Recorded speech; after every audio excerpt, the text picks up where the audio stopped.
Hey everyone, welcome to English pro. आज का हमारा इंग्लिश कंटेंट है school yourself. It means to teach yourself, to train yourself और to educate yourself. Okay, through this content हम English to Hindi translation करेंगे, vocabulary and also the grammatical terms. बहुत ही छोटा सा कंटेंट है but full of grammatical terms है। देखो, कोई भी सर्टिफिकेट हमें गारंटी नहीं देता विजडम की, कोई भी सिलेबस हमें लाइफ की एवरी सिचुएशन के लिए प्रिपेयर नहीं करता। जैसे स्कूलिंग एंड होती है, एक नई लाइफ स्टार्ट होती है जहाँ पे अनएक्सपेक्टेड सिचुएशंस होती हैं विदाउट एनी इंस्ट्रक्शन। और यहीं से स्टार्ट होती है आपकी रिस्पॉन्सिबिलिटी ऑफ ओन लर्निंग। और इसी को बोलते हैं हम school yourself. Okay, first of all जब हम बात करते हैं school yourself, it's a imperative sentence, क्योंकि ये हमें इंस्ट्रक्शन दे रहा है, कमांड दे रहा है या फिर हमें गाइड कर रहा है। ठीक है, school yourself it means to teach yourself. खुद को पढ़ाओ या ट्रेन करो या खुद को एजुकेट करो। स्कूल एक नाउन है लेकिन यहाँ पे ये वर्ब है, क्योंकि हमें ये एक्शन बता रहा है। कौन सा एक्शन? खुद को टीच करने का, खुद को ट्रेन करने का, खुद को एजुकेट करने का। एक एक्शन की बात हो रही है, तो यहाँ पे ये नाउन नहीं है, ये है वर्ब। कौन सी वर्ब है? ट्रांसिटिव वर्ब है। Transitive verb. Okay, transitive verb कौन सी होती है? वो वर्ब जहाँ पे ऑब्जेक्ट होता है। इट मींस जो सब्जेक्ट काम कर रहा है उसको रिसीव करने वाला ऑब्जेक्ट वहाँ पे है। जब भी वर्ब के पास उसका ऑब्जेक्ट होता है, मींस उस एक्शन को रिसीव करने वाला भी होता है, तो वो होती है transitive verb. Yourself reflexive pronoun है। ओके, जब भी सब्जेक्ट और ऑब्जेक्ट दोनों सेम होते हैं, मीन्स एक्शन करने वाला, एक्शन को रिसीव करने वाला दोनों ही सेम है, तो इट मीन्स रिफ्लेक्सिव प्रोनाउन है। ओके, तो स्कूल यहाँ पे नाउन नहीं है, वर्ब है, ट्रांसिटिव वर्ब है क्योंकि यहाँ पे ऑब्जेक्ट है। Second thing, school yourself imperative sentence है क्योंकि ये हमें कमांड दे रहा है, इंस्ट्रक्शन दे रहा है या फिर एडवाइस दे रहा है। और योरसेल्फ है यहाँ पे रिफ्लेक्सिव प्रोनाउन, क्योंकि यहाँ पे सब्जेक्ट और object both are same. Okay, school is one thing. School यहाँ पे है ये नाउन। स्कूल एक चीज है, वन है यहाँ पे indefinite pronoun. Education is another. दोनों ही इनडेफिनेट प्रोनाउन है, वन भी और अनदर भी। ओके, स्कूल एक चीज है, एजुकेशन दूसरी चीज है। The two don't always overlap. Overlap एक वर्ब है, दैट मीन्स एक दूसरे से मेल खाना। लेकिन यहाँ पे ये नेगेटिव सेंटेंस है, दैट मीन्स ये दोनों हमेशा एक दूसरे से मेल नहीं खाते। कौन? स्कूल और एजुकेशन। क्योंकि स्कूल एक प्रोसेस है जो लिमिटेड लाइफ टाइम के लिए चलता है, लेकिन एजुकेशन लाइफ टाइम प्रोसेस है, क्योंकि आप पूरी लाइफ कुछ ना कुछ लाइफ से भी सीखते रहते हो। Whether you are in school और नॉट, चाहे आप स्कूल में हो या नहीं हो, it's always your job to get yourself an education. ये हमेशा आपकी जॉब है, हमेशा आपकी ड्यूटी है कि आप खुद को एजुकेट करते रहो, खुद को एजुकेशन देते रहो, खुद को ट्रेन करते रहो। ठीक है, वेदर और नॉट, ये रहा और नॉट, ये है सबॉर्डिनेट कंजंक्शन।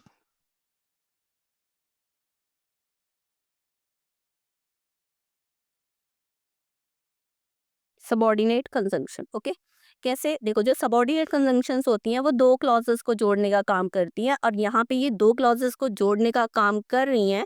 एक डिपेंडेंट क्लॉज है और एक इंडिपेंडेंट क्लॉज है। कैसे? देखो, whether you are in school और नॉट, चाहे वेदर, चाहे आप स्कूल में हो या नहीं। जब आप इतनी सी बात किसी को बोलोगे तो यहाँ पे इनकम्प्लीट सेंस है, लेकिन यहाँ पे यू सब्जेक्ट भी है, वर्ब भी है, तो ये क्लॉज तो है, लेकिन ये डिपेंडेंट क्लॉज है। मींस ये निर्भर है किसी दूसरी क्लॉज पे अपनी सेंस को क्लियर करने के लिए। ओके, तो ये डिपेंडेंट क्लॉज है। It's always your job to get yourself an education. लेकिन अगर आप यहाँ से लेके यहाँ तक ये सेंटेंस किसी को बोलते हो, तो इसको किसी और क्लॉज की नीड नहीं है अपनी सेंस को क्लियर करने के लिए। ये अपने आप में ही पूरी है। मीन्स इंडिपेंडेंट क्लॉज है जिसको किसी की जरूरत नहीं है। ओके, तो यहाँ पे दो क्लॉजेज है, एक डिपेंडेंट और इंडिपेंडेंट, और दोनों को जोड़ने का काम कौन कर रहा है? यहाँ पे सबॉर्डिनेट कंजंक्शन, वेदर और नॉट, ये दोनों को जोड़ने का काम कर रही। You have to be curious about the world in which you live. It means आपको जिज्ञासु रहना चाहिए, उत्सुक रहना चाहिए उस वर्ल्ड के लिए, उस दुनिया के लिए जिसमें आप रहते हो। यू हैव टू, ऑब्लिगेशन की बात हो रही है। इट मीन्स ये आपको करना चाहिए, ये आपकी ड्यूटी है, ये आपकी रिस्पॉन्सिबिलिटी है कि आप जिस वर्ल्ड में रह रहे हो, जिस दुनिया में रह रहे हो, आप उसके बारे में जान। Look things up. Look up phrasal verb है, ढूंढना, खोजना, मीन्स चीजों को खोजो। इट मीन्स चीजों के बारे में जानकारी इकट्ठी करो। Chase down every reference. Chase down is also phrasal verb. इट मीन्स हर एक संदर्भ या हवाले को चेज करो, उसके पीछे पड़ जाओ, ठीक है, जब तक तुम प्रॉपर इंफॉर्मेशन वहां से सर्च नहीं कर लेते। रेफरेंस मीन्स क्या होता है? संदर्भ। इट मीन्स जो भी इंफॉर्मेशन आप सर्च करते हो उसके रिगार्डिंग जितने भी फैक्ट्स आप इकट्ठे कर सकते हो उनको इकट्ठा करो। Go deeper than anybody else. Go deeper than anybody else, it means ये कंपैरेटिव स्ट्रक्चर है। कंपैरेटिव स्ट्रक्चर किससे कंपेयर किया जा रहा है? एनीबडी एल्स, मीन्स किसी भी दूसरे से ज्यादा गहराई में जाओ, मीन्स जो भी इंफॉर्मेशन है उसे पूरी गहराई से ढूंढो, किसी भी दूसरे से ज्यादा।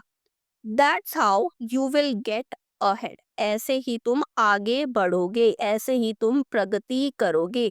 Get ahead, it's a idiomatic phrase, phrasal verb नहीं है, ये इडियोमैटिक फ्रेज है जो फ्रेजल वर्ब की तरह बिहेव करता है। ओके, गूगल एवरीथिंग, हर चीज की खोज करो। गूगल मेनली ये नाउन है, लेकिन यहाँ पे स्कूल की तरह ही है, वर्ब है, क्योंकि ये एक्शन करने की बात कर रहा है, इंफॉर्मेशन सर्च करने की बात कर रहा है।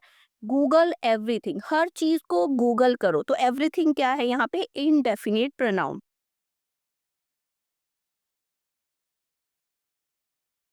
गूगल एवरीथिंग, हर चीज को सर्च करो। आई मीन एवरीथिंग, मेरा मतलब है सब कुछ जो भी आपके सामने है।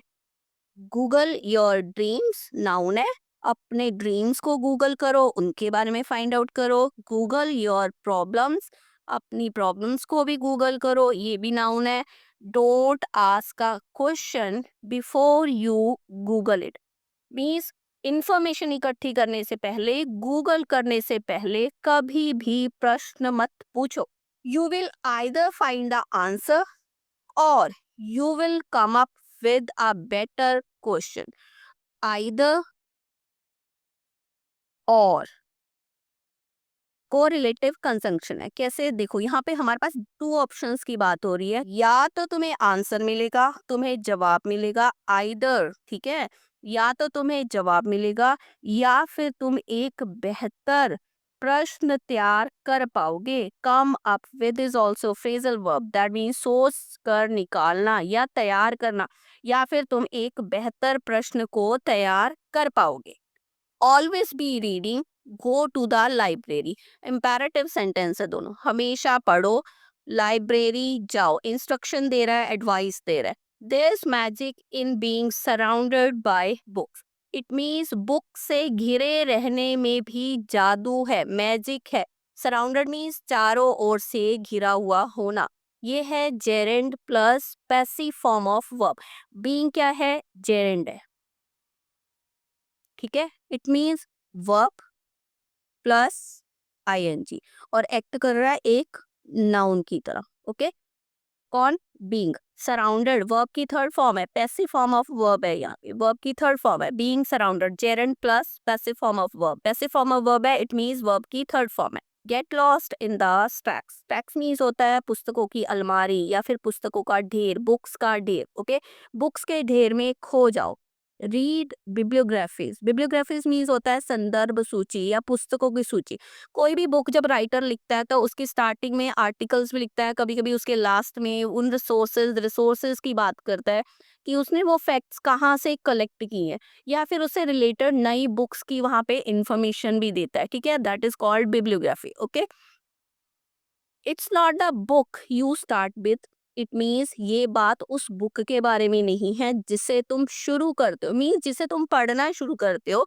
इट्स द बुक, ये बात है उस बुक की दैट लीड्स यू टू, बात है उस बुक की जहाँ तक वो तुम्हें लेकर जाती है, क्योंकि हर बुक आपको कहीं ना कहीं किसी ना किसी कंक्लूजन तक लेके जाती है और वहां से आपकी एक नई बुक की ओर आपकी जर्नी को स्टार्ट भी करती है। ओके, तो ये था हमारा इंग्लिश का content. School yourself, it means to teach yourself, train yourself, to educate yourself, because the classroom may close its door, but curiosity never should. Every book you open, every question you chase, every idea you examine adds one more lesson to your life. So don't measure learning by grades or years, measure it by awareness, effort and growth. Okay? Video अच्छा लगा है, content अच्छा लगा है, then please like, subscribe and share the video. मिलते हैं ऐसी नए कंटेंट के साथ। Bye and enjoy your learning.